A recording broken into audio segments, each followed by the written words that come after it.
Hello दोस्तों, आज हम शुरू कर रहे हैं SSC GD math practice set 17 जो परीक्षा के बिल्कुल नए पैटर्न और लेवल पर आधारित है। मोटिवेशन याद रखिए, रोज की प्रैक्टिस ही आपको बाकी कैंडिडेट से आगे रखती है। आज का ये सेट आपके सिलेक्शन की तरफ एक और मजबूत कदम है। सभी लोग कॉपी पेन तैयार रखें, हर सवाल को खुद पहले हल करने की कोशिश करें, फिर समाधान देंगे, तभी आपकी मैथ मजबूत होगी। इस सेट में हम स्पीड, शॉर्ट ट्रिक और एग्जाम में पूछे जाने वाले तरीके तीनों पर फोकस करेंगे। तो तैयार हो जाइए, पूरा फोकस रखिए और लक्ष्य बनाइए कि मुझे 20 में से 20 लाने हैं जरूर। तो चलिए बिना समय गवाए स्टार्ट करते हैं प्रैक्टिस सेट 17 का पहला सवाल। सवाल नंबर 1। पिछले साल नील ने 2 घड़ियां खरीदी। इस साल उसने 15,000 प्रति घड़ी की दर से दोनों घड़ियां बेच दी। एक घड़ी पर उसे 25% का लाभ हुआ और दूसरी घड़ी पर उसे x% की हानि हुई। यदि उसकी निवल हानि 2,000 रुपये है तो x का मान ज्ञात कीजिए। मैं 15,000 रुपये जो है प्रति घड़ी की दर से 2 घड़ियां उसने बेच दी। इसका रेशो ले लेता हूं, 3 0 से 3 0 कट। ठीक है, 25% का लाभ हुआ। 25% की जो फ्रैक्शन वैल्यू होती है वो होती है 1/4। 25% की फ्रैक्शन वैल्यू कितनी होती है? 1/4। अगर क्रय मूल्य 4 है, 1 रुपये का लाभ हो रहा, तो बेच कितने में रखा मेरे भाई? 5 में। यहां तक कोई दिक्कत? क्वेश्चन में बोला है कि 15,000 रुपये में बेचा है, अर्थात 15 में बेच रखा। तो मैं क्या करता हूं, इसमें 3 की मल्टीप्लाई कर लेता हूं 15 बनाने के लिए। तो इधर भी मुझे 3 की मल्टीप्लाई करनी पड़ेगी। तो ये कितना हो जाएगा? 3 चौक 12 और 5 दिए 15। 12 का समान 15 में बिक गया मेरे भाई। लाभ कितने का होगा? ये लाभ होगा 3 रुपये का। कितने का लाभ हुआ? 3 रुपये का। ये बता दो, यहां तक किसी बच्चों को कोई दिक्कत है क्या? 12 का समान 15 में बिक गया, 3 रुपये का लाभ होगा। उसके बाद क्वेश्चन में बोला है विक्रय मूल्य समान है, दोनों घड़ियां समान रुपए पर बेच रखी। अगर यहां पे 15 है तो यहां पे भी मुझे 15 ही लेना पड़ेगा क्योंकि विक्रय मूल्य समान है। यहां पे 3 रुपए का लाभ हो रहा, मुझे 2 रुपए का नुकसान दिखाना, तो यहां 5 रुपए का नुकसान दिखाना पड़ेगा मेरे भाई। अगर यहां 5 रुपए का नुकसान दिखा दिया तो सामान कितने में खरीद रखा? 20 में। 20 का सामान जब हम 15 में बेचेंगे तभी तो 5 रुपये का लॉस होगा, और 12 का सामान 15 में बेच रखा तभी तो 3 रुपये का प्रॉफिट होगा। तो ओवरऑल निवल हानि कितनी हो जाएगी? 2। यहां तक कोई दिक्कत? उसके बाद ओवरऑल हानि कितनी हो रही? 5। किस पे हो रही? 20 पे, और गुणा में 100%। तो 5/20 कितना होगा? 4, और 100 को 4 से डिवाइड करके कितना होगा? 25%। इस क्वेश्चन का आंसर मेरे भाई जो कि ये रहा। Question number 2। P अनुपात Q बराबर 6:5 है, तो 6P + 5Q अनुपात 6P - 5Q का मान कितना है? देखो P का मान कितना है? 6, तो 6 छंग 36 प्लस Q का मान कितना है? 5, 5 पंजे 25, और 36 और 25 कितना होता है? 61। तो 61:11 इस क्वेश्चन का आंसर आ जाएगा। मुझे आगे करने की आवश्यकता नहीं है। ठीक है, तो मुझे मिलेगा 61। Question number 3। किसी संख्या में 28% की वृद्धि करने पर परिणाम 320 प्राप्त होता है, वह संख्या ज्ञात कीजिए। देखो परिणाम 320 प्राप्त हो रहा, अगर हम किसी संख्या में 28% की वृद्धि कर दी, माना वो संख्या 100% है, 28% की वृद्धि कर देगा, संख्या कितनी हो जाएगी? 128, जो इसके बराबर है, और 100% की वैल्यू हमसे पूछी। 32 दाम 320, और 32 दूनी 64, 32 से 96, 32 चौका 128, ये 4 बार कटेगा, और 4 से जब 100 को कट्टे कितनी बार कटेगा? 25 बार, और 25 के 10 में मल्टीप्लाई करेंगे तो 250 इस क्वेश्चन का आंसर होगा, जो कि ये रहा। Question number 4। यदि रमन अपनी सामान्य चाल की 30% चाल से यात्रा करता है तो वह 15 मिनट देरी से पहुंचता है, उसके द्वारा लिए जाने वाला सामान्य समय कितना होगा? मैं यहां से स्पीड ले लेता हूं। अगर इसकी सामान्य चाल 10 है तो 30% चाल के हिसाब से यात्रा कर रहा, तो कर कितने में रहा? 7 में। टाइम जस्ट इक्वल हो जाएगा 7:10। क्वेश्चन के अकॉर्डिंग 15 मिनट की देरी हो रही, यहाँ पे कितनी देरी हो रही है? 7 और 3 10, 3 मिनट की। तो यहाँ से 1 यूनिट की वैल्यू कितनी आ जाएगी? 5। अगर 1 यूनिट की वैल्यू 5 आ गई तो सामान्य समय कितना है? 7। तो 7 की वैल्यू हमसे पूछिए, 7 5 35 मिनट इस क्वेश्चन का आंसर होगा। Question number 5।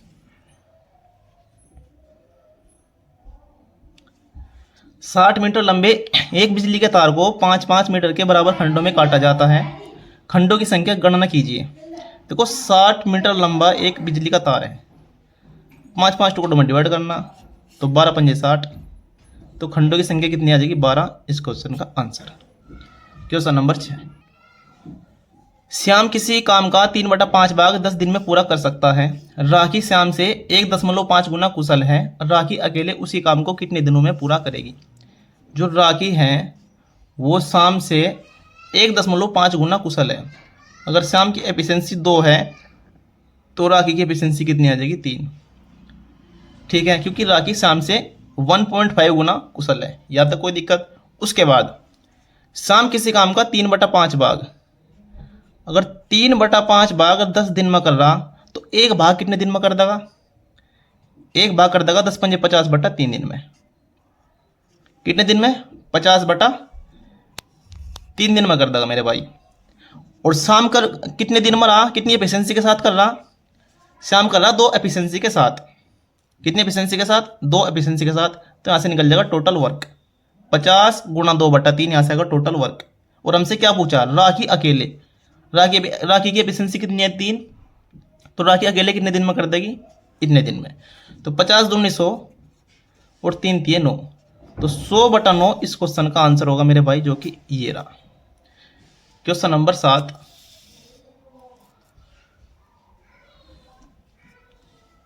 11 दूनी 22, 11 दूनी 22, यहाँ पर कितना आएगा? 2, और 7 में मल्टीप्लाई करेंगे 7 दूनी 14,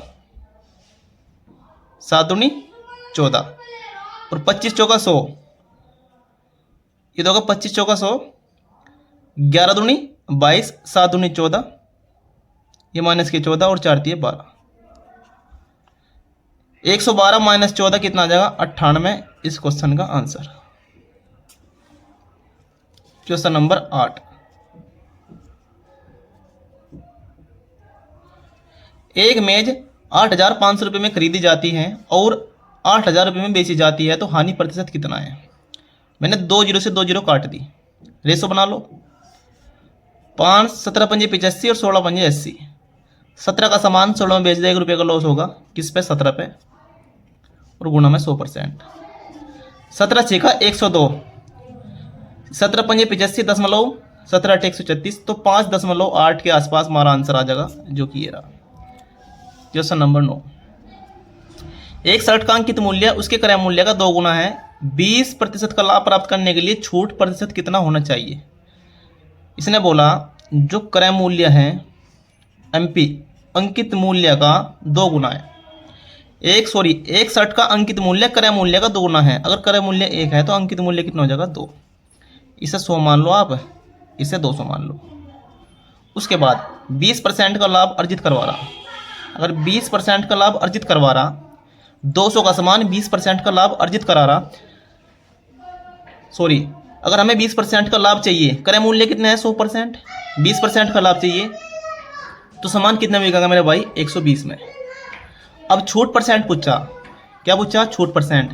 तो छूट कहाँ पर होगी? छूट होगी यहाँ पे। 200 का सामान 120 में बिका मेरे भाई। 0 से 0 काट दो, इसे काट दो आप।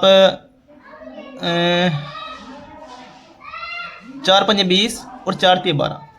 5 का सामान मेरे भाई 3 में बिक गया। छूट कितने की होगी? 2 रुपये की। किस पर? 5 पर, गुणा में 100%। 5 तक 20 बार और 20 दूनी 40% इस क्वेश्चन का आंसर होगा। सेकंड। Question number 10। एक घनाकार कमरे में रखी जा सकने वाली सबसे लंबी छड़ की लंबाई 8 रूट 3 सेंटीमीटर है। घन का आयतन कितना है?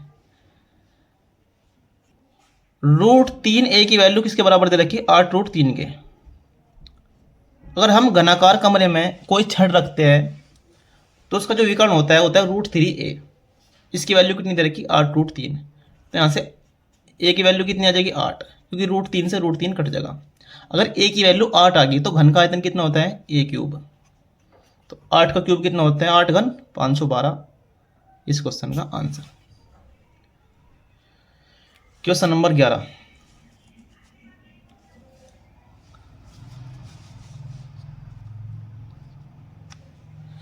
17,000 रुपये को 22% की वार्षिक दर पर एक वर्ष के लिए चक्रवृद्धि ब्याज वार्षिक रूप से संयोजित ऋण पर दिए जाते हैं। यदि ब्याज अर्धवार्षिक रूप से संयोजित किए जाए तो कितना अधिक ब्याज प्राप्त होगा? ये हमसे पूछा है। देखो, एक वर्ष की बात है, 22% के हिसाब से तो ब्याज कितना हो जाएगा? 22%। उसके बाद अगर इसे अर्धवार्षिक कैलकुलेट करते हैं तो रेट घट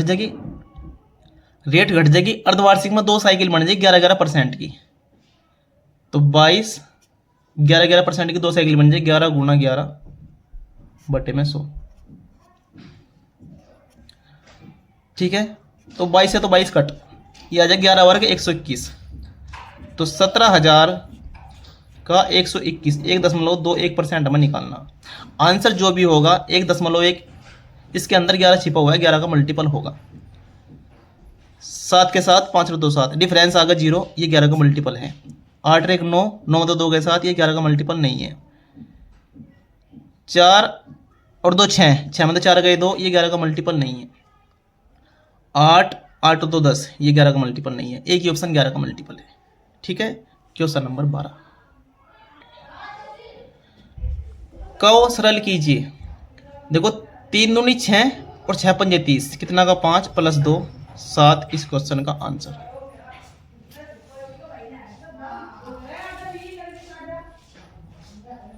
क्वेश्चन नंबर 13। टॉम और जेरी मिलकर एक घर को 9 दिनों में पेंट कर सकते हैं। यदि टॉम अकेले उसी घर को 15 दिनों में पेंट कर सकता है तो जेरी को अकेले उस घर को पेंट करने में कितना समय लगेगा? जब 2 आदमी मिलकर किसी कार्य को करते हैं तो a × b और a + b उस क्वेश्चन का फार्मूला होता है उसे करने के लिए। लेकिन अगर 2 आदमी किसी कार्य को मिलकर कर रहे फिर एक से कराना तो a × b और a - b उस क्वेश्चन का फार्मूला होगा उसे करने के लिए। तो a × b 9 × 15, 9 × 15 और 15 में से 9 गए, कितने बच गए? 6। तो 3 दूनी 6 और 3 पंजे 15 और 5 नंबर 45/2 इस क्वेश्चन का आंसर होगा मेरे भाई। Question number 14। एक कंपनी के 8 कर्मचारियों का औसत वेतन 6,000 प्रति वर्ष है। यदि पहले 4 कर्मचारियों को औसत वेतन 5500, अगले 2 कर्मचारियों को औसत वेतन 7,000 है तो कंपनी के औसत वेतन को बनाए रखने के लिए शेष 2 कर्मचारियों का औसत वेतन कितना होगा? देखो, 8 जो कर्मचारी है इनका जो औसत वेतन है वो है 6,000 रुपये। पहले जो 4 कर्मचारी हैं उनका जो औसत वेतन है वो है 5500 रुपये। वैसे तो डॉलर में है लेकिन रुपये में बोलता हूँ आप लोगों को। जो 2 कर्मचारी हैं उनका औसत है 7,000 रुपये। 4 और 2 6, बच गए कितने? 2 का हमसे पूछा। ये औसत से कितना कम है? 500 रुपये। और ये औसत से कितना अधिक है? ये वाला, ये है 1,000 रुपये। 4 का मतलब 500, 4 पंजे 20, ये 2,000 कम है। 2 का मतलब 1,000, 2 की 1,000 मल्टीप्लाई करें 2,000, ये 2,000 अधिक है। ये कम है, ये अधिक है, तो दोनों क्रॉस हो गए, कैंसिल आउट हो गए। जब ये दोनों कैंसिल आउट हो गए तो यहाँ पे आ गया 0 और 2 की 0 में मल्टीप्लाई करेंगे तो 0, तो 6,000 हमारा औसत बच जाएगा जो कि ये रहा। Question number 15। x बराबर 3/8 y, y बराबर 3/4 z, x अनुपात y अनुपात z का मान कितना है? देखो, x अनुपात y अनुपात z, x अनुपात y का मान है 3:8, y अनुपात z का मान है 3:4। जो जिसके सामने खाली कॉलम बच रहा उसके सामने वही अंक डाल दो, जो जिसके पीछे खाली कॉलम बच रहा उसके पीछे वही अंक डाल दो। 3 × 3 = 9, 8 × 3 = 24 और 8 × 4 = 32। 9 24 32 इस क्वेश्चन का आंसर होगा। क्वेश्चन नंबर 16, यदि किसी वस्तु का अंकित मूल्य 2500 रुपये है, विक्रय मूल्य 2000 रुपये है, तो छूट परसेंट कितनी है? 2 जीरो से 2 जीरो कट कर दो भाई। 5 पंजे 25, 5 चौक 20, 5 का सामान 4 में बिका मेरे भाई, 1 रुपये का लॉस होगा किस पे? 5 पे। और 1/5 का मतलब होता है 20%। नहीं पता सो मल्टीप्लाई कर लो, आएगा 20% ऐसे। क्वेश्चन नंबर 17, देखो ऑफ का मतलब होता है गुणा। ऑफ का मतलब क्या होता है? गुणा। अगर मैं एक 625 को 125 से डिवाइड करूं, 125 पंजे 625, ये तो आएगा 5, उसके बाद गुणा। 45 को 2 से 25 से डिवाइड करूं, 5 चौक 20 हासिल 2, 4 चौक 16, इसे कर लो आप किससे? 5 पंजे 25 हासिल 2, 5 चौक 20 और 2 22, ये कट जाएगा 5 से, यह जाएगा 1/5 प्लस यह है 256 बटे 64, भाग का चिन्ह है, गुणा का चिन्ह लगा लो, 196/56। ठीक है,